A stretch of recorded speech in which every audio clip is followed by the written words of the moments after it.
Good evening, everybody. How you doing? Good to see you all. Thank you for coming. My name is Marcelo Bucater. I'm the drum department chair here at LACM, and you're here for another drum masterclass today with another great artist right here. I would like to read a little bit of his bio, which is fantastic. So Jake Reed is a professional drummer based in Los Angeles. He has recorded and performed with Katy Perry, Tyrese, Katie Dunton, and the Los Angeles Philharmonic, and the list goes on and on. I actually invite you to go to his website and see everything he's done. He has a BM, Masters and Doctors in Music from USC, recorded several TV shows, music shows, and all that. Published a drum book called Jazz Drum Sets Etudes Volume 1, published by Alfred Music and Mother Drummer magazine. And he's one of the top session players here in LA. So without further ado, please, Mr. Jake Reed. Thank you, Jake. Thank you. Thanks for having me here, by the way. We were just talking, I haven't done like a lot of like live gigs because I have a 4-year-old, so I try not to go out at night. So tonight's like a special night, and it's sort of a live gig. But I thought tonight it would be fun to talk about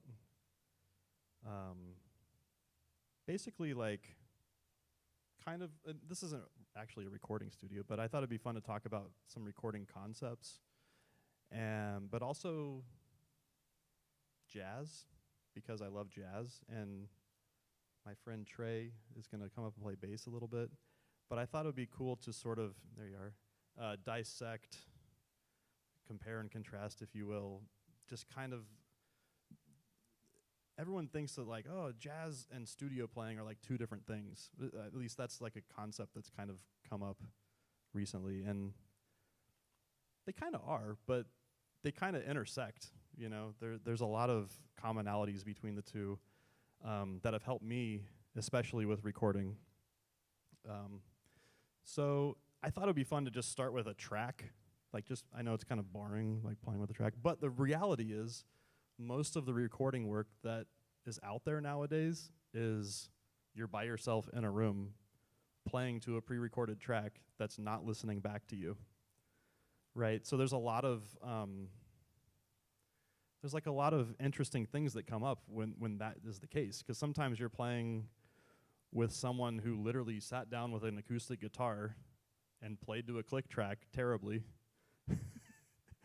But like maybe they're gonna keep that track, so you have to play with them, even though, you know what I mean? So like sometimes as a drummer, and this is where the jazz thing and the session thing kind of intersects, is sometimes as a drummer, it is our job to just lay it down, and sometimes it's our job to follow, you know, and interact and be receptive to everyone else in the room. But in this case, I'm going to play along with this track, and this is by my wife, Kate Dunton, who used to teach her years ago. And this is from her record called Keyboards, and we did this a couple years ago. And Sean Hurley's playing bass, so I kind of feel good about that because I was playing live with them in the room. I literally just muted myself in Pro Tools and bounced out this track. But yeah, I was going to play along with it. I don't want to say much about it because I want to leave it open for a discussion after and maybe talk about kind of my concept behind this, because it does relate to the jazz thing, and the jazz thing relates to this. So I'm just going to play along with it, and I left the click in, one, because I don't have a separate headphone thing, but also so you guys could hear just like what I'm hearing. You're literally hearing what I'm hearing, so I think that's important, especially in a masterclass setting. Okay, I've already talked too much. Here we go.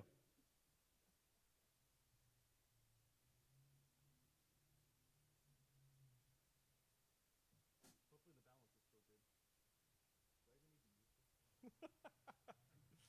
balance is still good. Do I even need to use this?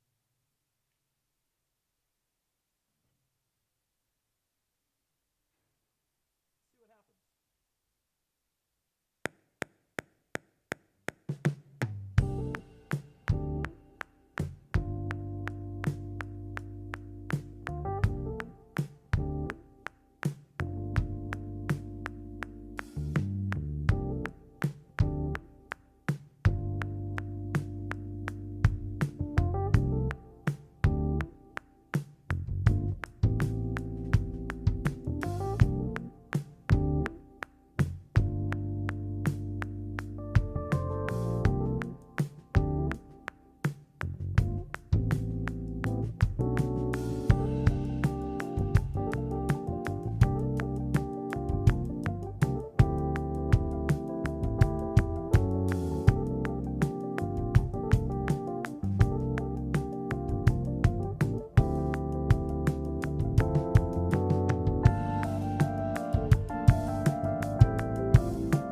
That was fun. It's always better just to play first, than to talk about stuff a lot.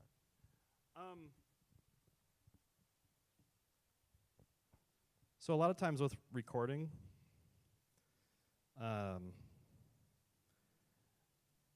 main thing is I'm trying to just make everyone else sound better and find the space for them to exist in a mix. So a lot of times when I, like on a track like this, I'm just thinking about my dynamics and like giving things room to grow, because I know that's the kind of track this is. It's not like a dance track that's going to be like literally the same thing the whole time. And part of that space is how I have the drums treated, right? It's the playing, but it's also really controlling the sound of the drums, which is why, I mean, some of you guys might have seen some things I do just with muffling the drums, but like this drum's pretty like dead. I'll show it to you. It's just got, I haven't changed his head in years, but it still sounds good. How's it sound out there with the, yeah, when you put the mic on it, it like, when you put a 57 on it and just kind of don't do anything to it, it works. So yeah, like at the beginning, I was just like as cut and dry as I could be, like with the bass, right? And as the track's growing, then like every once in a while, maybe I'll add something to the conversation, like an extra bass drum or what have you, or maybe some extra ghost notes. But the thing is, when you're recording, all those little nuances come out, right? And I think sometimes if you're coming from more of like a jazz perspective, which I totally did at first, from that kind of background, it's easy to want to fill everything up, right? Or it's easy to, because we spend so many years like practicing this kind of thing. Which this is the wrong snare drum, but you get the idea of like,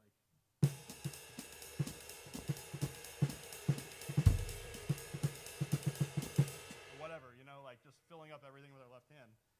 And then you start doing sessions for people. And maybe some of you are coming from the opposite direction, but you start doing sessions for people and are like, can you like not do all the ghost notes? That's just too much. So, but the cool thing is you can start to figure out the balance of all of that. You can figure out where it works and where it doesn't. And so I have to say that like some of that does come from the jazz background, is like understanding the placement and the touch of all of that. Does that make sense? Does anybody have any questions so far about anything I just... Well, yeah, what about it? I did. I don't know if that's just because it's a habit at this point, but... Well, the thing is, no one's going to hear the click when there's like a whole debate about this sometimes. Sometimes it depends. Sometimes I do like, I wonder if I can do this here actually. I mean, this is going to mess everything up, for instance, but if I just change the tempo, I won't play along with the track. But like, say like it's 60 BPM, this is going to mess up everything. Oh, good. Here we go. If it's like a triplet feel, like I would rather have this than something going like, like I would rather have that feel.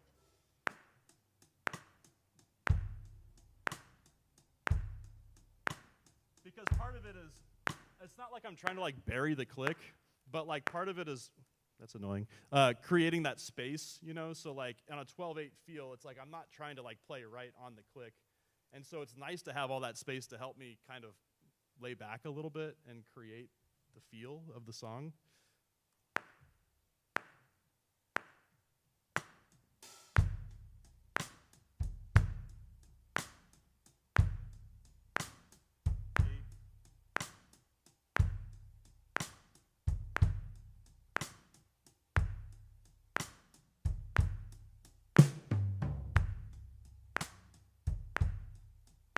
The thing is, when you listen back to it, if I like muted the click and you listen back, you'd be like, oh, there's like a groove in there, because there's not this stiff click track that's like, you know, you ever notice that? Like if you try to like really play right with the click on a feel like that, sometimes like if you're playing a dance track, it's got to be nails, right? But that's just like one example. But for some reason, having the eighth note click on that kind of tune for me, it's comforting in a way, and it lets me leave out more notes, like just create more space. Like I don't feel like I have to sit there and go, because the click's already doing that for me. And so in a way, it just allows me to not feel pressured to play more than what's needed. Cool. Any other questions so far? Yeah.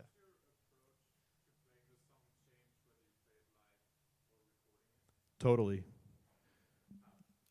Because if I got a band that we're playing it live together, I mean, first of all, playing with Kate, who's also my wife, it's like the old joke, like Jasmine's never playing the same thing once, or she'll like maybe it's a different tempo, or maybe it's like just a different energy from the start. And so it's like if I try to be like the curmudgeon who's like, no, that's not how we recorded it. Like it needs to be this way, you know, then it's automatically like not going to feel good, right? So, but also context is everything. So like in a studio, I understand that like I can play quieter and the engineer can turn up the pre's, and maybe I don't, that way like the ghost notes come out more, but also if I play, if you find the balance of like not hitting too hard, you get a lot more tone out of the drums. You get this big tone, which can be really cool. So that's something to experiment with. How many people are like recording themselves at home or at school or in your practice room? That's something to experiment with. Is like, I always think of it like it's almost like a graph. And if you think of like an envelope of the sound, so you guys know what envelope is, right? Attack, sustain, decay. What was it? Release. Whatever the four are. The harder you hit a drum, the more attack you have. And the harder you keep hitting that drum, you're going to get a lot of attack and like not as much tone, right? Because it's going to choke the drum eventually. And the other way around is like if I pulled out a brush, for instance, you're not going to get nearly as much attack, right, with that because it's just softer sounding. Or if you're like doing that kind of thing. So experiment with how hard you're hitting the drum. I mean, I've done sessions for guys who were like kind of like was veering into like Steely Dan territory with like how controlling they were getting. Not that I ever worked for Steely Dan or anything, but like just like how light they were wanting to play and how much they were cranking stuff up. So it was like a real challenge. I kind of accept the challenge of how quiet can you play and get away with it. But like something that is really, really good to practice, especially for the studio thing or for those of you that are recording yourselves, is like take whatever beat. We'll put on a click. I have a whole. I was telling Marcelo earlier, I normally use Pro Tools, but I have Logic on this computer, so I'm like, how does this work again?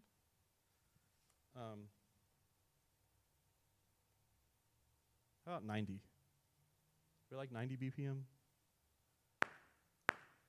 But just practice like playing really soft, but like intense. You know what I mean? Like you guys ever talk about like quiet intensity when you play jazz? It's the same thing, but like with playing just.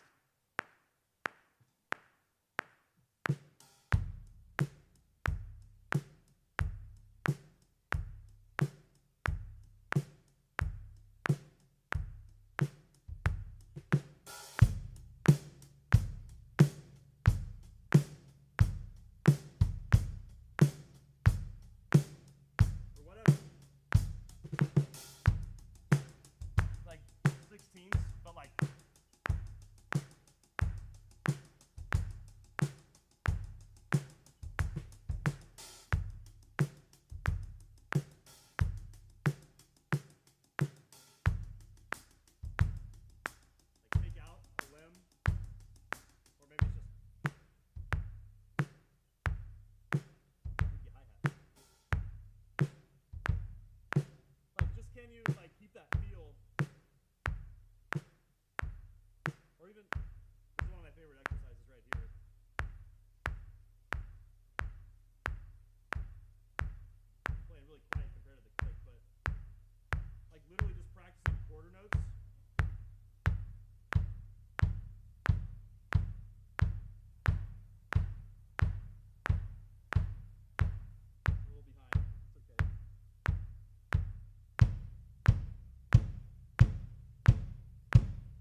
feels like, because this is like some of the like really mundane, boring stuff that you get asked to do on a recording session, right? And I remember like the first time someone was like, "Hey, can we just do like kick and snare and then overdub the hi-hat?" And I was like, "Oh my God, I don't know if I can. I've never done that before." But it seems so simple, right? It's like there's nothing to that. But then when you try to do it, you're like, "Wow, that's actually really challenging." So, like just sitting there and like practicing really simple stuff like that, and what you find is that there's actually like a lot of depth in that simplicity. And it's really important to explore that. Like I know like we want to practice like really complicated stuff all the time, but like practicing this really simple stuff is ultimately going to make your complicated stuff sound better, right? Does that make sense? I sound like I'm an old man now, just like rambling about stuff. Does anybody have any questions? Yeah. So I obviously you probably only have a stereo mix going in your earphones right now, but I always ask other drummers how they approach the headphone mix. How loud the click is, how soft the click is, and obviously if you're doing stems remotely, sometimes those stems are not great. Oh my gosh. So, Yeah. you know, do you do what another famous drummer I spoke to said once? He just said, "I send them back." And I asked him to send me something that's better. Really? Yeah. Wow. But how do you approach that? That's a good question. A lot of times I first have a conversation with whoever the client is, and I'll say, it depends on like if the time is bad or if the mix is terrible or what, you know, if there's like something wrong with it. If something's right, if everything's right with it, then I'm like, yeah, let's go. But the first thing I'll say is like, hey, how much of this are you keeping? Like, are you going to replace all these parts later, or is this staying? And the other thing is, like you said, with the mix, like if sometimes people just send you like a stereo mix, right? And something I notice, maybe I don't want to say more inexperienced players, because I've gotten stuff from like people who are like well-respected producers, and things are like limited like crazy, and so the track is so loud that there's like no dynamics in it. So like I'm literally turning down the track like 18 dB just to like, and so sometimes there's some tricks you can do, like when you have them listen back, like you can, you know, like use, I don't know, there's just ways you can kind of make your drums pop out more. I don't really ever send stuff back. I'm like, no, this is not to my standards or whatever. Like, I'll usually find a way to make it work, unless it's just completely effed, you know, then I'm just like, okay, we got to do something about that. So yeah, does that answer your question? Yeah, it leads to the next question. Oh yeah, the headphone mix. Yeah, headphone mix. And then also delivering stems, because or sending them back. Yeah. You know, if they're in Logic, right? I'm Yeah. on Pro Tools, so Yeah. I use gotta Pro Tools, yeah. I got to send audio. I can't send a session file. So Yeah. you know, like you said, they're sending you a file that's been limited to hell, but Right. you can't really record your drums that way. You know, so you're, you know, the expectations when they get it back from you, they're expecting to hear a record.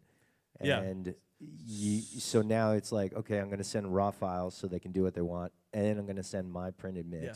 And so now a 2-hour gig is now a 4-hour gig. So Well, what I do, because I use Pro Tools. You say you use Pro Tools too? Yeah. Yeah. So what I do, hopefully you guys aren't bored with us talking about Pro Tools stuff, but this is important. I usually have, like, I take a page out of my mixing friends books, which is I have a template set up, and like on my drum bus, I just have different plugins ready to go, like on all my different tracks. And so like if it's something that's like really loud already, like it's really limited, I got like compressors and like saturators and EQs ready to just pump it up, right? To just pump up the track. I mean, I'll put a limiter like on the drum bus sometimes. Anything I can do to like make it, my main goal is to like get the client stoked, right? Like when they press play and they're like, you're like, yeah, that feels good. Like that's what I want. So whatever I got to do to get that happening is, and what I'll do is I'll send a reference mix. I will say before that, oftentimes what I do nowadays, and I've been doing this for a few years, I think since the pandemic, is I'll use audio movers. Do you guys know what audio movers is? Yeah. Anybody not know what audio movers is? Audio movers is a plugin that you can put on your master bus, and it streams your audio to a link just on whatever, on the internet. You guys know what the internet? No, just kidding. And so that way they can listen in while you're tracking.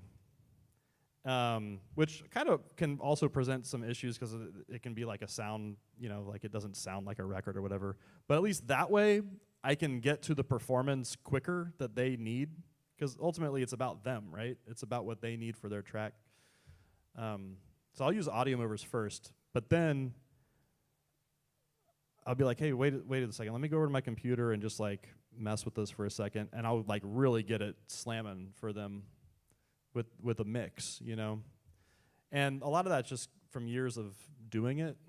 Like you kind of just figure out your own, I've figured out my own way to like make the drums really feel finished, when they're listening back. And so that's the goal, is to like make it sound as much like a record as possible in the shortest amount of time.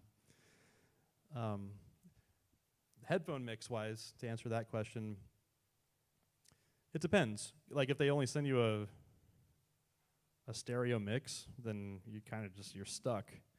But I usually treat the click as just like another member of the band.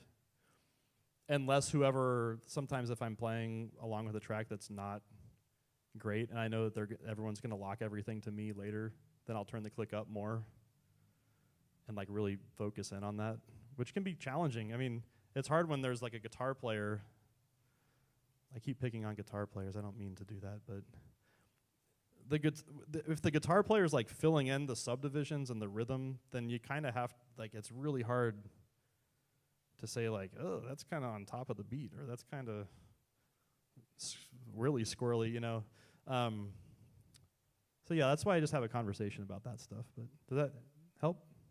Yep. Yeah, cool. Anyone else so far? Hi. Is it on? I'm over here. Oh, hey. Hi. Jesse, master's student, doing drums Oh, cool. performance. Great. I was curious what got you into like making your own sample packs. Oh, that's a good question. What year was that? So there was this company, and they're still out there. They make great products called Drum Tortillas. And I've always been a sound guy. Like I'm into sounds, like recorded sounds. I love the sound of natural, like bebop drums. Like I was always, like, I love, like when people talk about recording jazz, I like want it to sound like a Blue Note record. Like usually, I don't really like a lot of like modern sounding jazz records. Like for whatever reason, I just love old sounds. So I've always been like a sound guy, but especially like drums from the 70s, drums from the 80s, or whatever micro genre or era within that. But this company, Drum Tortillas, it basically sounds like tea towels, like what Ringo would do. So it sounds like even deader. And then if you put a mic on that, and it's like, you hear that coming back through the monitors, it's like, it almost sounds like an 808 or something. So I made a video one time of, they came in the mail, the Drum Tortillas. I threw them on the drums, and I was just like, yeah, I'm gonna play a little beat and just put it on the internet just for fun. And it like went viral, because I think it was like mostly a visual thing. And it got like 3 million views on YouTube, and I was like, oh my gosh, this is weird. But all these people started commenting like, dude, if you made a sample pack of this, I would totally buy it. And I was like, huh. Like, I've always been kind of like, I don't want to do a sample pack. Like, I want people to hire me to like play the drums or whatever. And actually there's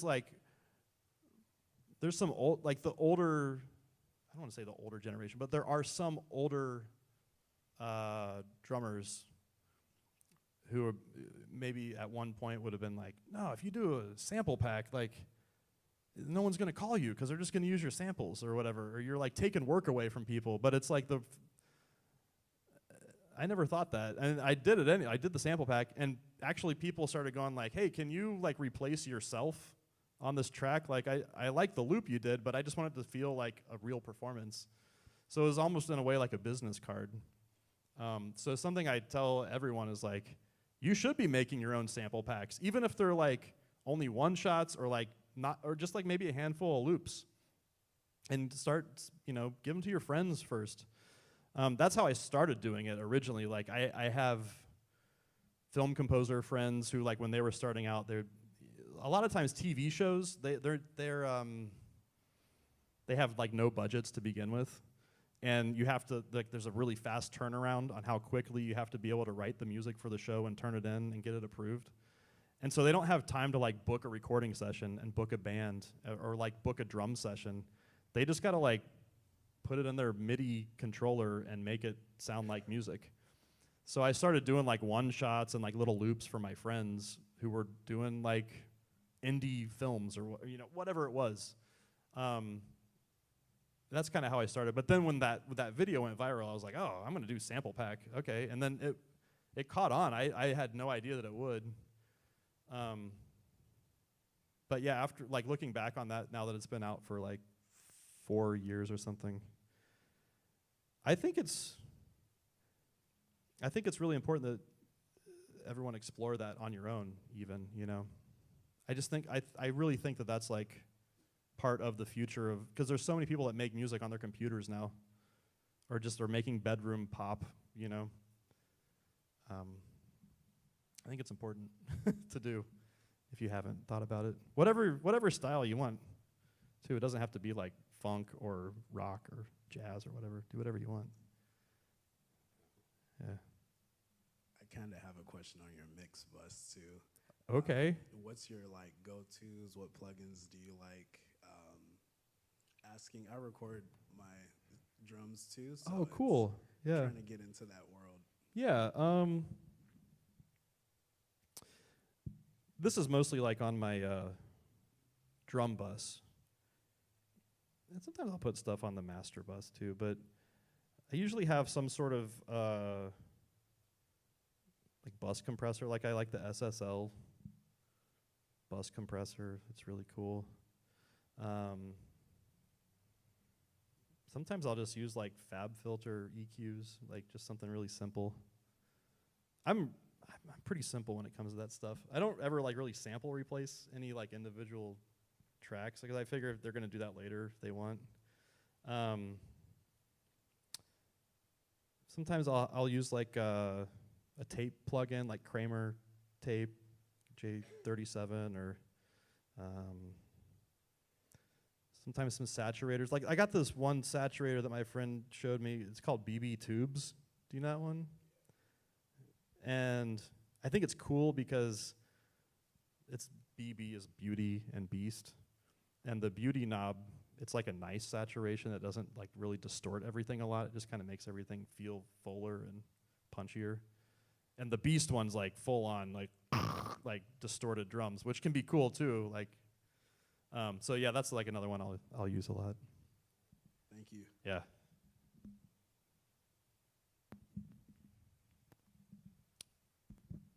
Hi. Hi. So I have a question about the way you approach social media, and just like, what do you have a strategy to that? Because I know like the sample pack, or whatever. Like, what inspired that, and how do you approach it? Because it pops off. Oh yeah. First of all, I apologize to everyone who's been plagued by the sample pack ads. One of my friends, I used to play in bands with him when we were young, and he does social media ads, like for real, like for like legit, like comedians and like actual famous people. And one day he was like, "Hey man, you gotta let me like do ads for you." And I was like, "I don't want to do that. Like, I'm gonna like annoy all my friends." And I don't want to do that. And then he's like, no, just let me do it. And I was like, all right, that's fine. And the sample pack thing, I don't know. First of all, I have to say, like, my dad worked for International Paper for like 30 years. He was a salesman. So like from the time I was a little kid, it was always like talking about selling stuff. And I've never really been like that. I've just been like a drummer who likes to play the drums. But there is that little part of me who's like kind of a salesman. I mean, think about it. Like when you play the drums, you got to kind of sell your part, you know, like you got to play it with intent and authority to get your ideas across. And usually that's what makes a good drum track, right? So I don't know. One day I was sitting there when I was recording the pack, and I was just thinking like, man, like sample, pack. Like it sounds like a beat, kind of, you know? And I was like, sample, pack, sample. And I was like, oh, what if I wonder if I just straight up like did that.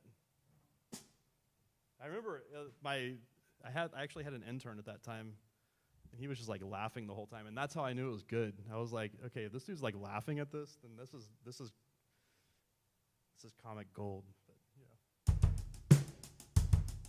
It kind of sounds like a drum machine in a way, right? And the drums kind of sound like a drum machine sound, so it kind of all just came together.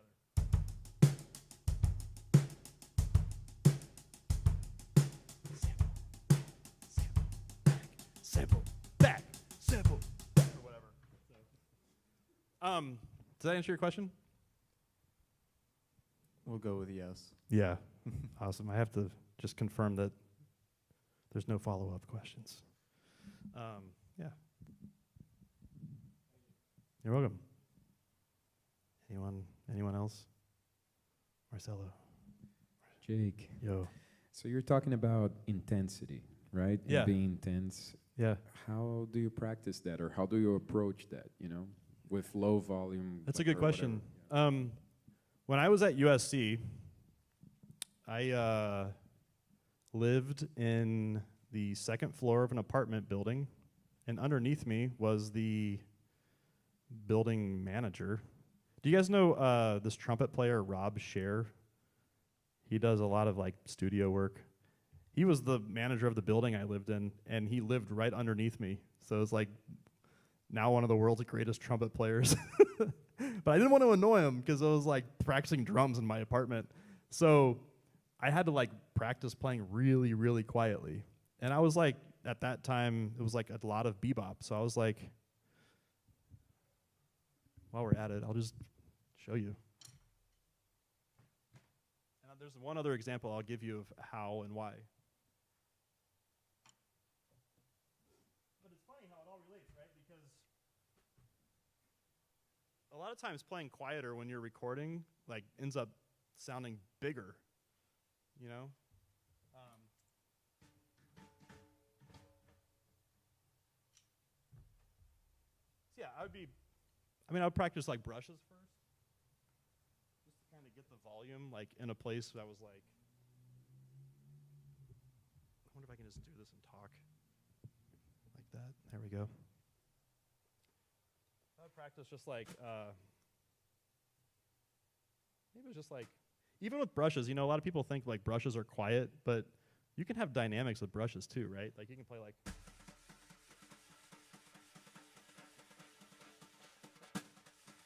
you can play real quiet. Even the hi-hat, right?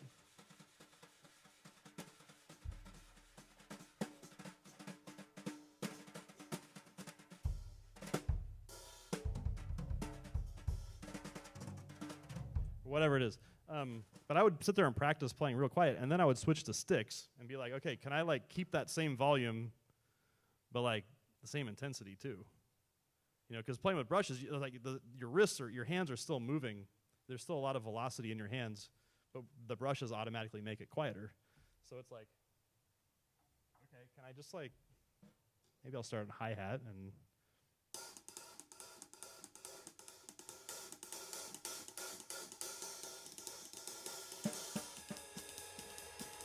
just like keep the technique really tight, right? Like really just contained. But I'm like, even at a slow tempo,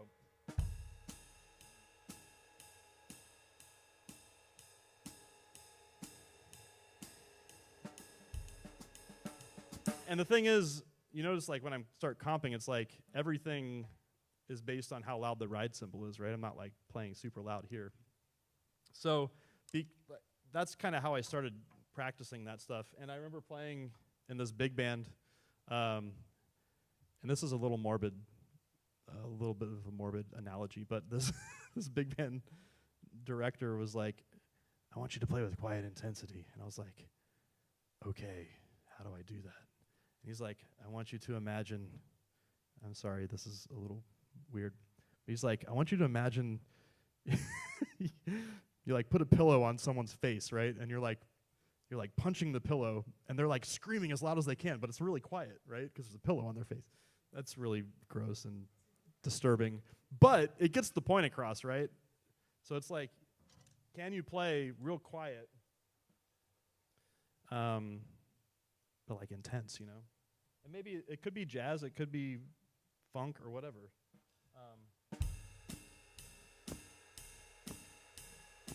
That is not very loud. We could have a conversation with this going, but yet it feels.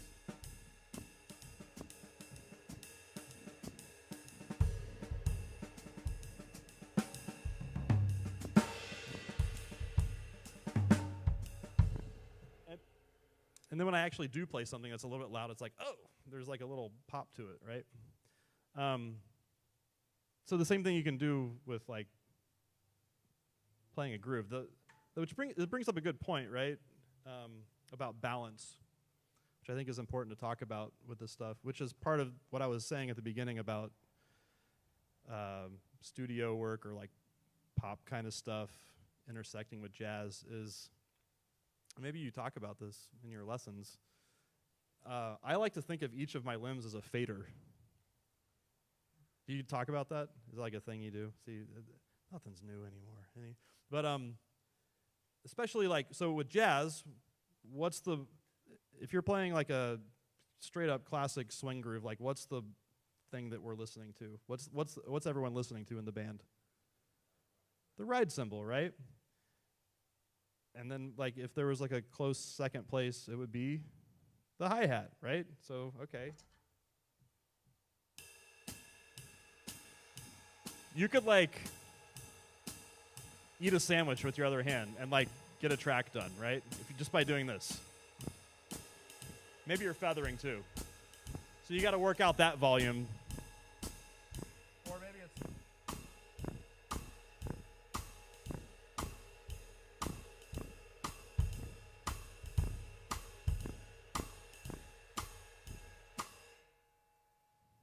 but that's like the groove, right? Is the ride cymbal and the hi-hat. But the flip side of that is if you're playing like more of a rock thing, what are we listening for? The kick and snare, right? So it's like the opposite limbs. So if you're mostly a jazz drummer who's like trying to get more into playing, like if someone's like, hey, let's play this like, I don't know, whatever rock song on a gig, you got to work on like not playing the hi-hat too loud.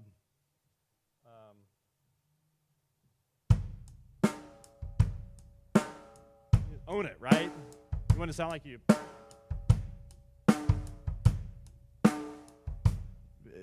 Otherwise, if you're trying to go like, that can sound cool too, but it's like it can take over, right? Especially like in a mix when you're recording. Or it sounds kind of hilarious, like someone's playing it on a keyboard at that point. So that's why it's really important to like practice that kind of stuff. And that's actually something, that's like a great little exercise again, is to put on a click. Can we pick something? Pick a tempo? Anyone? 77. I love it. Oh, dang it. I just pressed a weird button. See, I don't use Logic ever. There we go. The reason I say that is because I'll show you this cool exercise.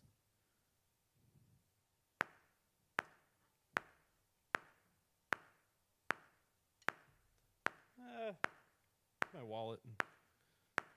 I like ringy snares, but this will help me when I'm talking.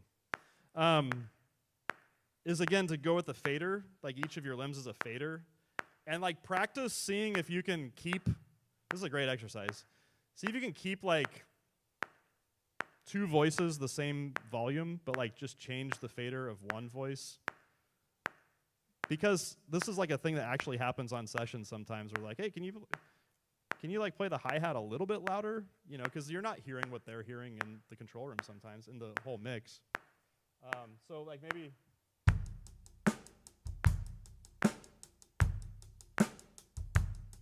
But then like.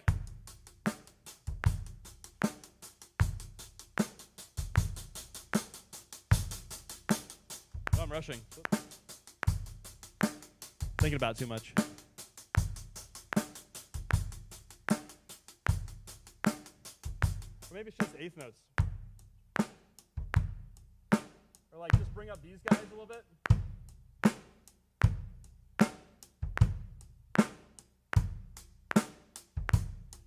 Maybe you're like an accent. And then you can actually like go one step further. And this is another great exercise, is like how much you're swinging stuff, right? Where you literally like start changing how much you're swinging the hi-hat.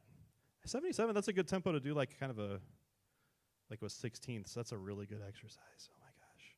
Do you guys practice this stuff? Is this stuff that you guys think about? Some people, maybe not everyone. Because this stuff is literally, like I'll have, you know, producers will say like, hey, can you swing it like 15% more than what you're doing? And you're like, what does that even mean? And you're like, oh, okay, I see. You know, so like, we'll do 16ths again. Try to play like this.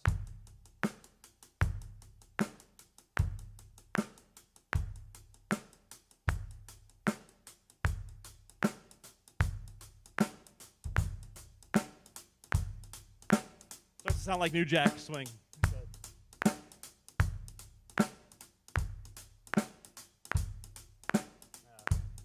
Kind of messing up a little bit, but you get the idea, right? But it's that in between, that in the cracks, that's the shit, right? So, am I allowed to cuss? So you get, there's like that kind of like Purdy shuffle, but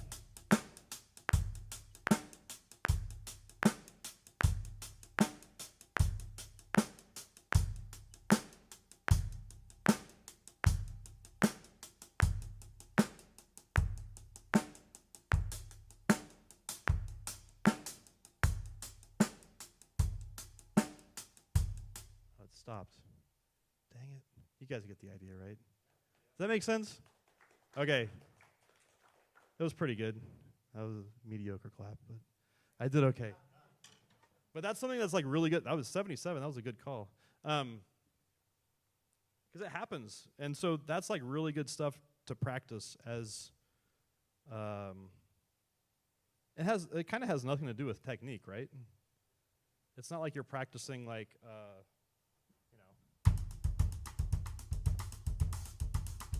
trying to get this like coordination together between your like all your cross stick rhythms or something. It's like has nothing.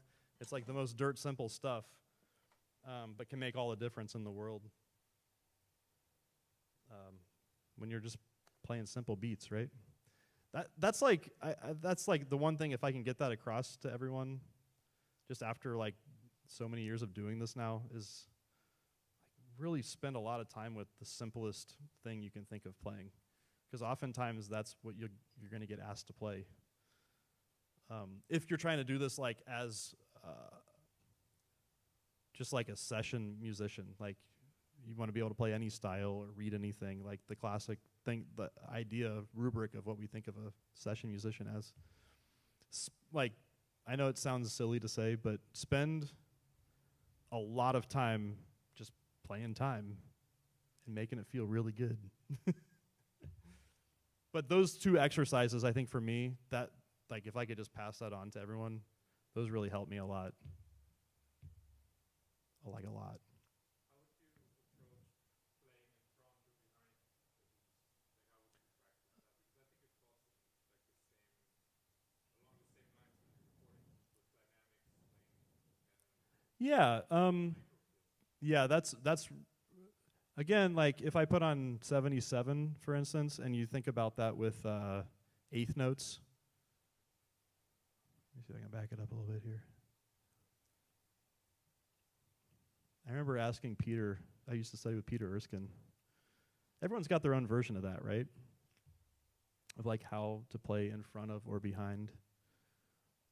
And if you talk to drummers who were around before they even used click tracks, it's like you couldn't really do that. And you could play behind the band. That's kind of like what like Jeff Porcaro was famous for, right? His ability to like, he could play like the snare just enough behind everything that it kind of sat and felt really good. But I remember asking Peter about that once, and he was like, "Yeah, you got to be careful though, because it'll just start to slow down. You know, you don't just want the tempo to slow down." But he did say, I remember him telling, and this kind of like got me on this whole kick of like exploring that is, like the more that you start to swing it, the more it can naturally sit back, right? Whereas if you play like,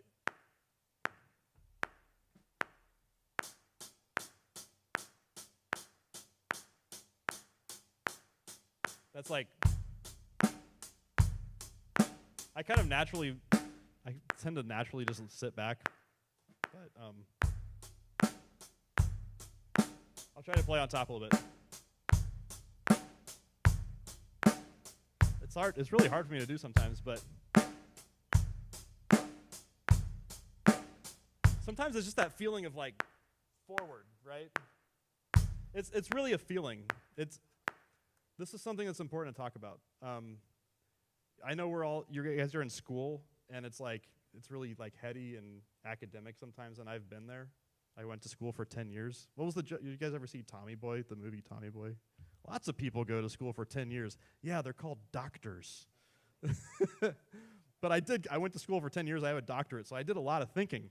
And the one thing I realized is that when it comes to this kind of stuff, it's totally a feel thing. Like you hear guys go, yeah, it's just a feel thing, man. But it really is. And so sometimes like playing a little bit on top or like in front of, it's literally like I'm feeling like a little bit of pressure, like something's pushing me forward, like I'm trying to push it forward. And that actually comes from jazz, like when we think of like forward momentum.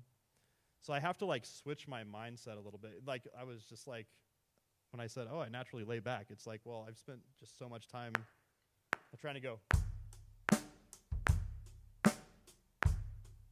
like that, you know?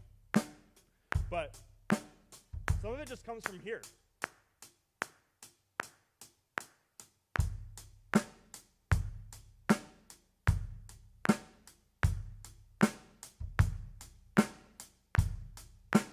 So I can get like really on top without rushing too much. Sometimes it's like,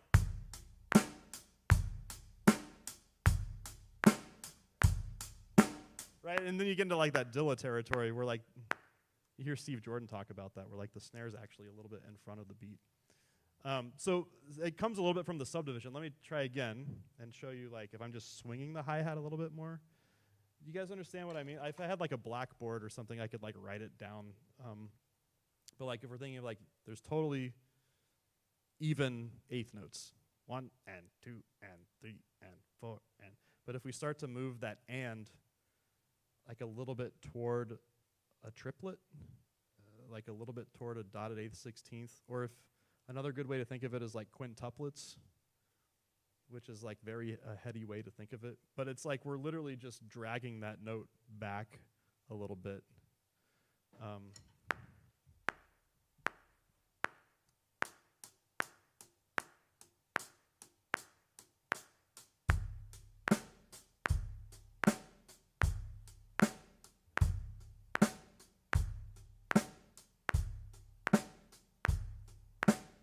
Right? It's just like, it's a lazy feeling. But that's where you get that.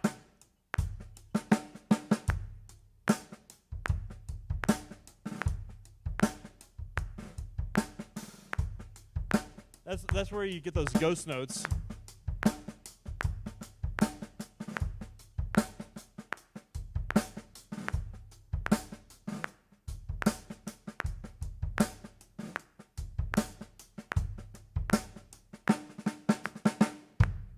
And so sometimes it starts to feel more human. We were talking about Jay Bellerose earlier, right? And the first time I saw him play he was here. It was with Larry Goldings and Adam Levy, like maybe 10 years ago. And I remember just like crying hearing him play because everything he played just felt so good. And something he always talks about is, because he works a lot with T-Bone Burnett, and their whole thing is like, we know what perfect sounds like. Like, I want to hear what human sounds like. And it's important to, like, sometimes you have to play with programmed drums that are perfect, and so, like, work on that. But, like, don't be afraid to, like, not play with the click, which sounds counterintuitive, but, like, it's just learning how to control it, right? Sometimes it's just, like, keeping the kick right in the middle and then pulling the snare back, or the other way around. Does that make sense? But for me, it comes from the subdivisions first. That's all I can say. Yeah.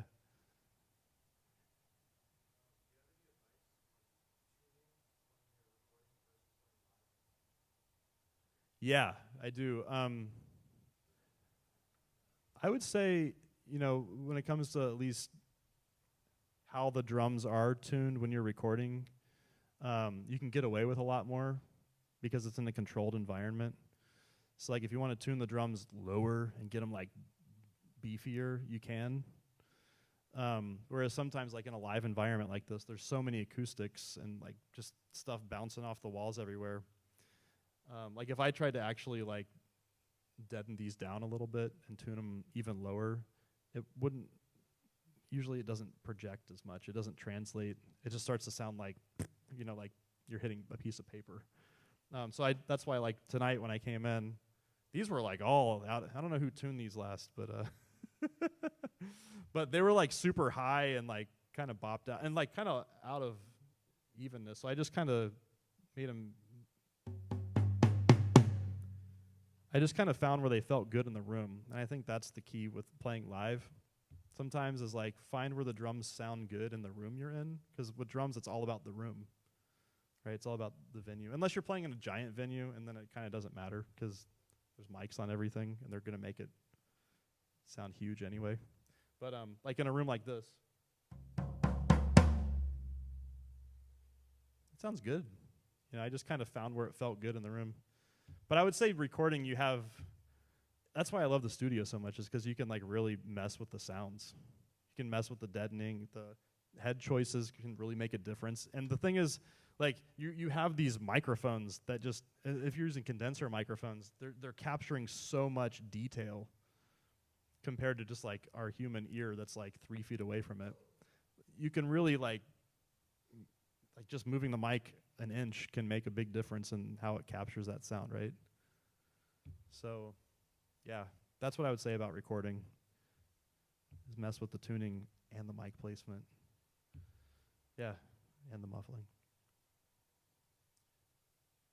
Anyone else?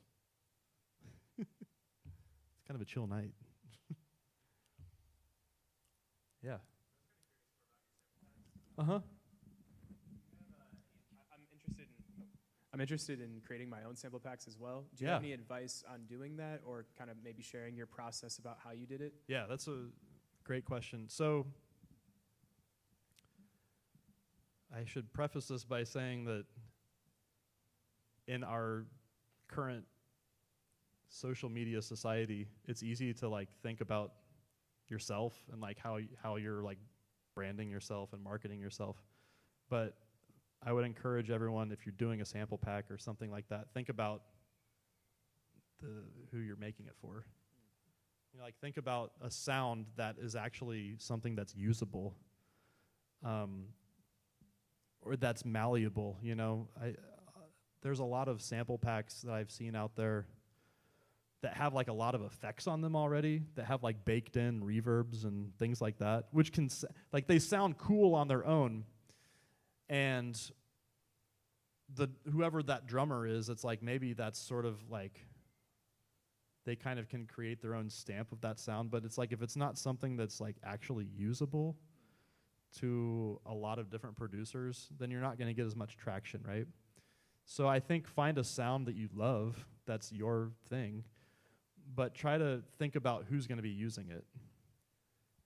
Like, think of it like as drummers, we are accompanists, right?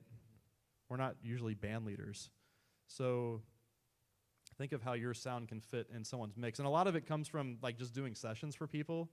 You start to find like which of your own sounds translate in a mix. And chances are the more that they translate in a real world session, if you just make loops out of them, make loops and one shots out of them, it's going to be usable to a lot of different people.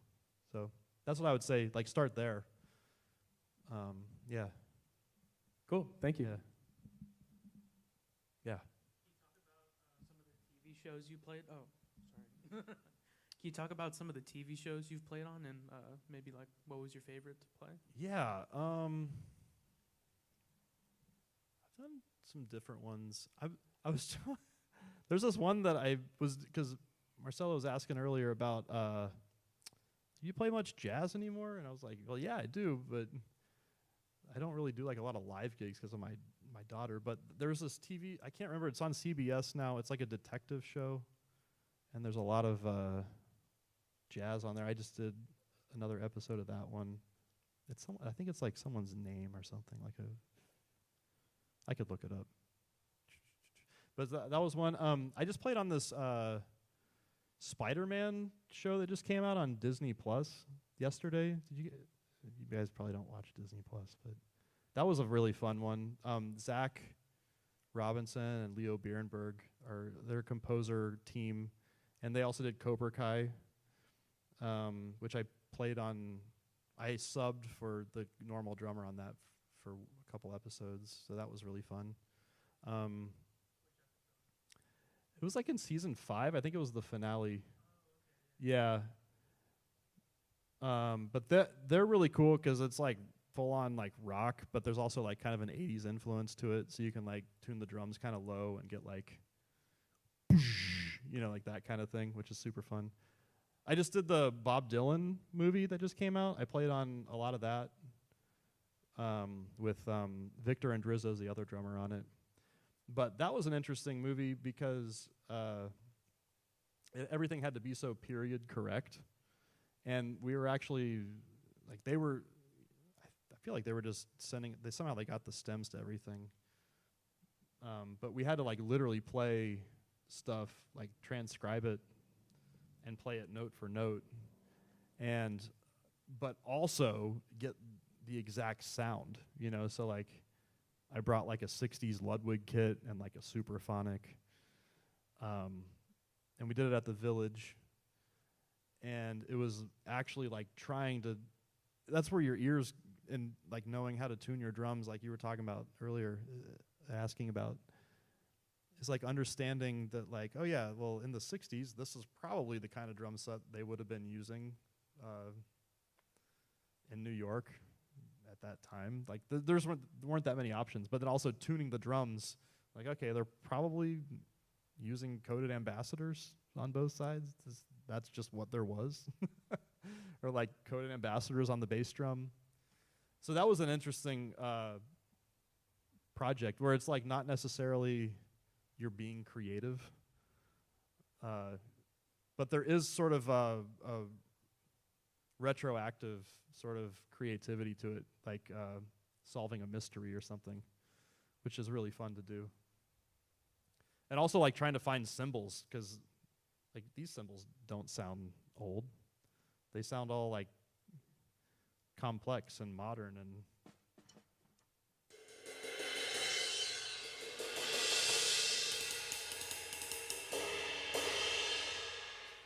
compared to like old A's or something, right? Yeah. There's other stuff too. I can't remember some of it right now. But yeah. Anyone else? Trey, do you want to come up and play with me? And play something together? I think that'd be fun. No other questions? Anyone? Before he comes up? Sick. Woohoo.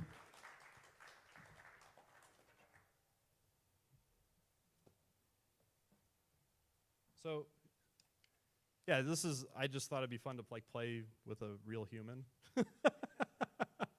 instead of just like playing with a track that's not listening to me. So it's a cool juxtaposition, right? Of here's a track that's not listening to you, and here's how you have to fit yourself into it. Versus we're just gonna like play. You want to play blues or something? You want to do that? Okay, I'll play some brushes. I like playing brushes. I don't get to do it all the time, so be fun. And we're just gonna make it up.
As my friend Sean Hurley would say, it's a journey of discovery. Playing like that. That was fun, dude. Yeah. Playing duo is really fun because it's actually more like having a conversation, like just one-on-one with someone. Something I like to do is, like, as a drummer, I know it's easy to like want to like automatically just interact with someone like let's just go. But sometimes I like to just set up a feel and just let him contribute to the conversation, right? And say something to kind of get things going instead of like just like on the drums first and then. And I feel like we're just getting to know each other too. So like, you know, like halfway through that, it was like there's like some stuff started happening, right? And so I don't know, at least I think of myself as like a listener in the audience when I'm playing duo, like playing live with someone. So it's like I feel like I'm just as much in on the where things are going as the audience. Any questions about anything we just did? No? Jazz? Well, that was fun for me. Anyone? Yeah. The change in your grip on your right hand, you did that kind of Bill Stewart thing where you Oh. cupped it, where you're getting different sounds out of Yeah. the rod. Sometimes I, again, it's like if we're playing duo and the idea is keeping things kind of evolving through a song or like development, sometimes it doesn't have to be like rhythmic development or like trading fours or taking turns or what. Sometimes it's textural or sonic, right? So it's actually, before I even heard Bill Stewart do that, I used to study with this guy, John Von Olin, when I was in school, in undergrad. And he had a hilarious story where he saw, he was judging a high school big band competition, like in Indiana or like Indianapolis or something. And he saw a kid in one of the high school big bands doing that. And he said, like, he ran up to the kid and was like, "Hey, can you show me how to do that?" Like, you know, he's supposed to be like the expert or whatever. But that was just the kind of guy he was just always like, if it was an interesting sound to him, like he wanted to know about it. And so I remember him showing me that. And it's sort of like making your hand into a clave. You guys ever play claves? where it's like you kind of make this little, you know.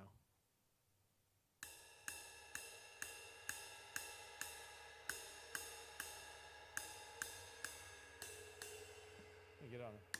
You can really hear on the hi-hat sometimes, as opposed to that sound. You can really get a knock out of it, though, right? And that can be cool. So that's where that comes from. It's just a sonic thing I like to do sometimes.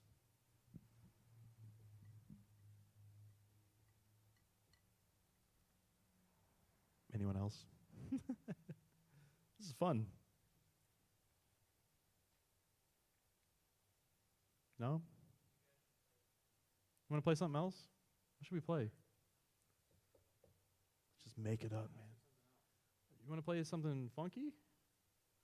Just see what happens? Maybe. I kind of like this ringy snare. It's fun.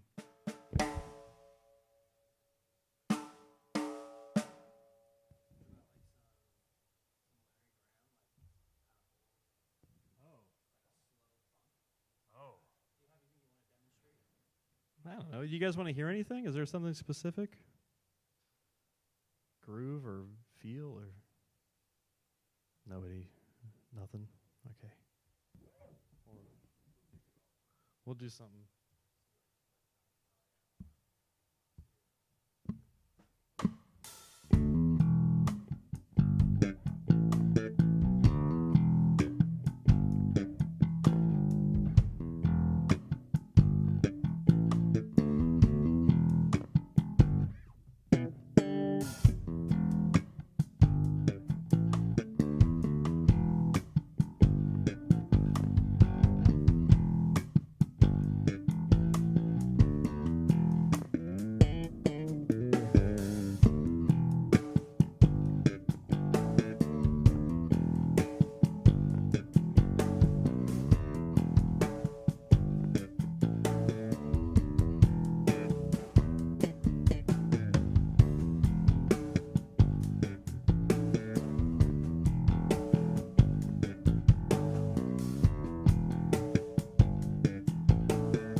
Wow.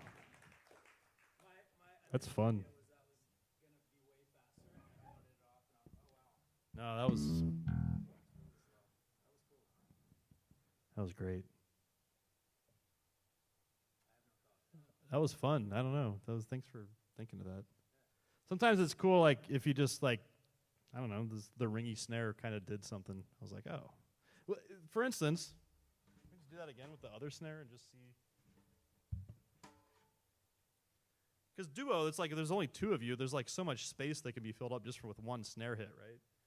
So that's where that whole, oh, you left. Just like when you change just the sound live just a little bit. 1, 2, 3.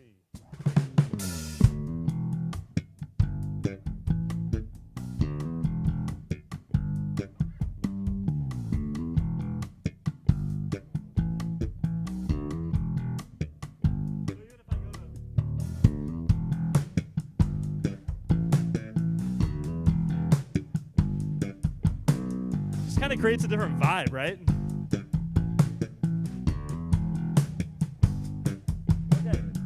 Which is interesting because like the way that your bass sounds, like just like the high frequencies and the active pickups or whatever you want to call it, like to me, this doesn't really match that very well, right? Like the other snare like was the right thing. So like that's stuff that I consider when I'm recording is like, how is this, I know this is like a sound, but is this really like gelling with the rest of the instruments? And to me, like using that other snare felt better. Like there was just a better feeling to it. And I think that goes back to what I was talking about earlier, which is like feel. It's like I'm not trying to overthink why the other one's better. It just there's a feeling to it that it creates. And I think it has to do with just sonically, just the frequencies coming out of that bass. I think that's really important to talk about. So, thank you for bringing that up.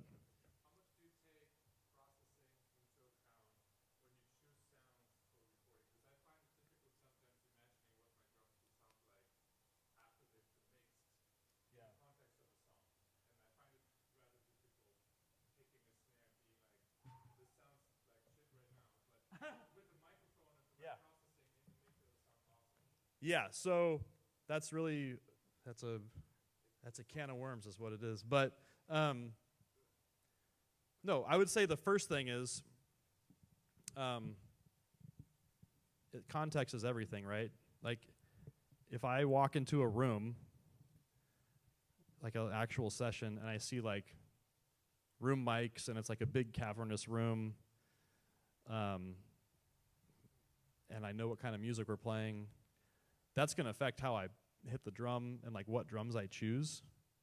And if I know like, oh, this is like a big rock record, like I know things are going to get compressed. Like the rooms are probably going to get really compressed. It's going to be like that kind of thing. So then I automatically know like, okay, like this set of snares will kind of be my palette to choose from. I'm not going to be hitting the cymbals super hard because the harder I hit the cymbals and the more they get compressed, it's going to like obliterate the mix. You know, like that kind of thing. So part of it is just context. Just, or if I'm like by myself, like at home, and I don't know who's gonna mix it, I will always err on the side of I want to get the sound right at the source. Like I don't care how much I gotta mess with it. Like I'm gonna try to acoustically get the sound I want in the room from the mic, so that like just the raw sounds I send are as close to the sound that I think it should sound like. And unfortunately, or fortunately, depending on how you think about it, I feel like that's how a lot of stuff gets recorded now. You know, it's just everything, people are sending so many files back and forth. Not much stuff gets done live anymore. So that's, for me, like if I had to like give one piece of advice, it's like, try your best to get the sound you want right from the drum, because the fix it in the mix thing has never really worked for me. Unless it's like something just completely crazy, you know, like lots of compression or like weird effects, phasers and whatnot. Yeah. Don't fix it in the mix. Yeah. Sure.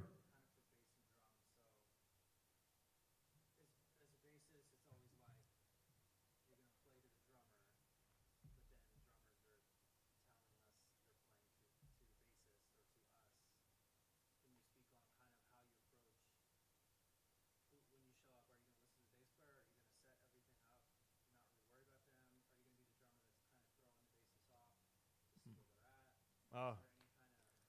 Well, I don't know if you guys have noticed my personality while we've been here, but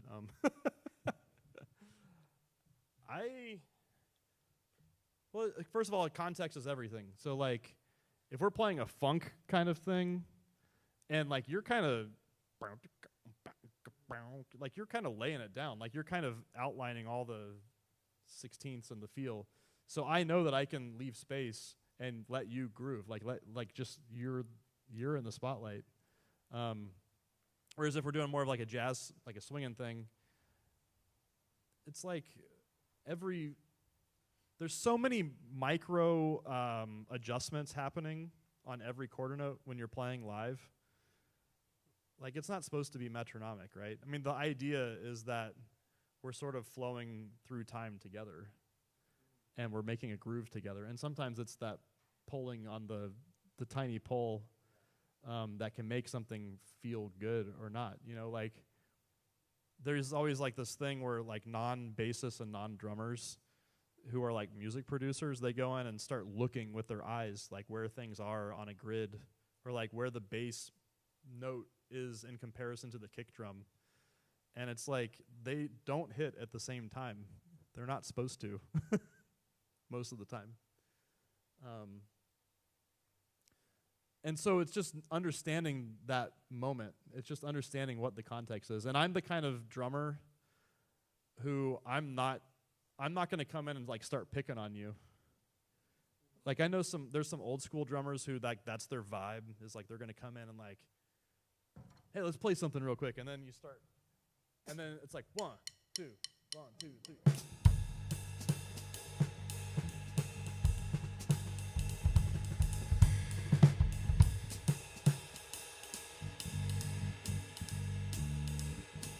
You know, like, just there's no. If there's no like foundation, or there's no there's no starting point, there's no topic, I hate that. I don't want to play that way.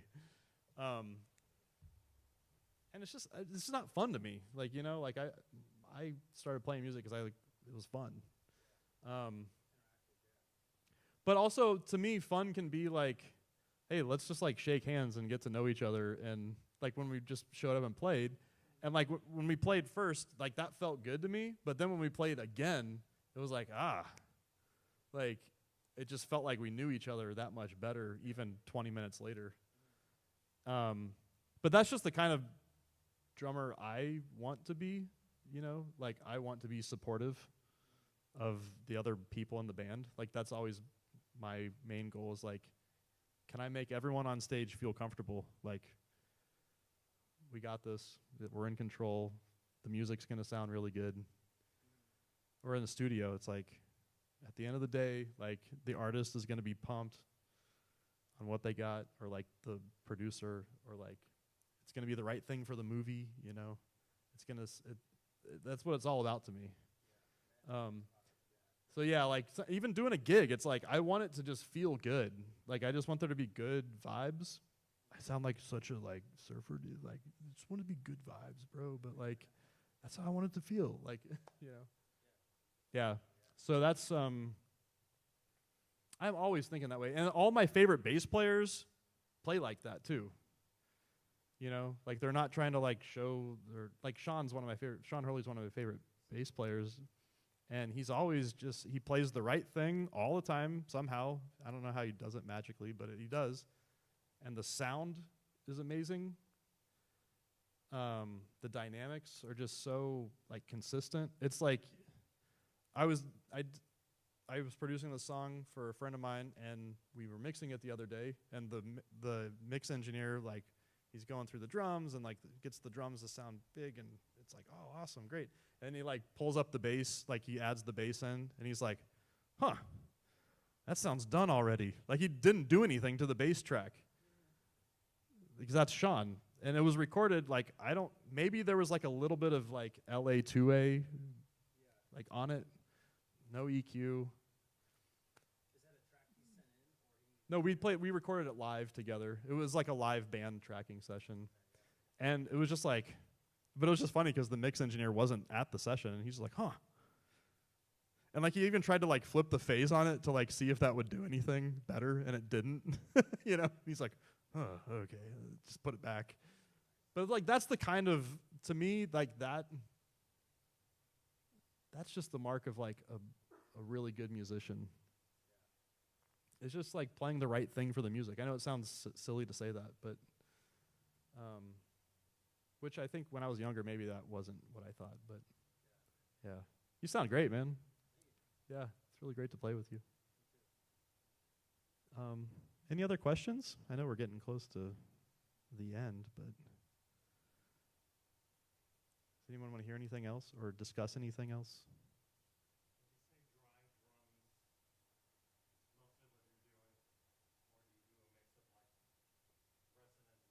Oh, it's all over the place. It's all over the place. Yeah. It's funny because you be careful what you wish for, right? Like, I feel like it's like a self-fulfilling prophecy. Like people they're like, oh yeah, you're the dry drums guy, so I'll send you the dry drums. And like a lot of times it's like, it's already my samples on it.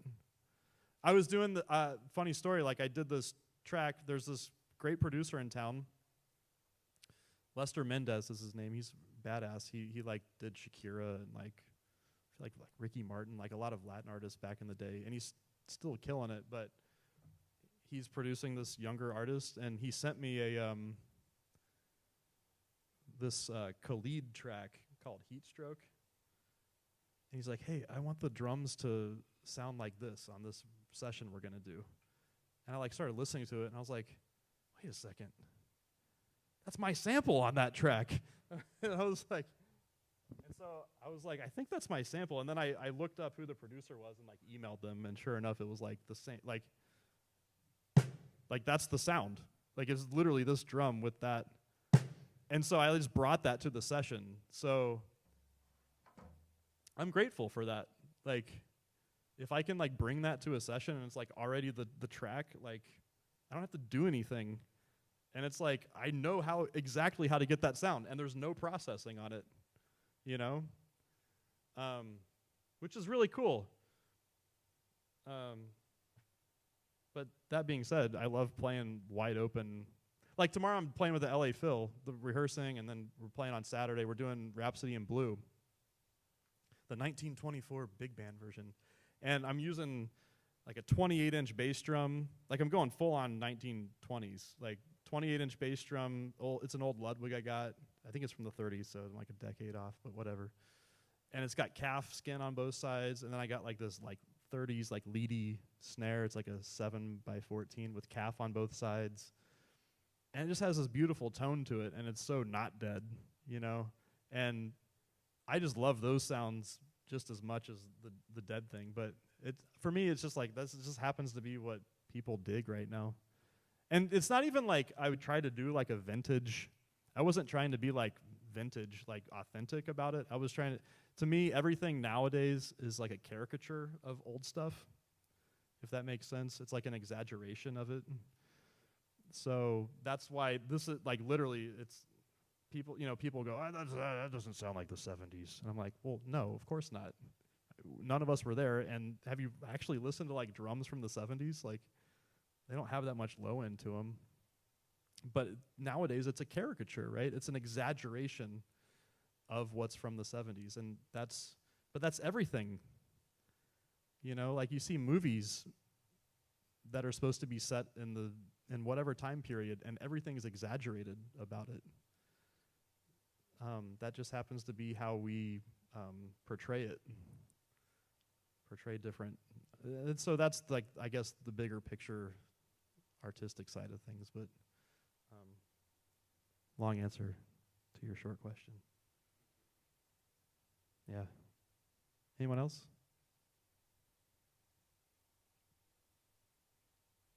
Cool.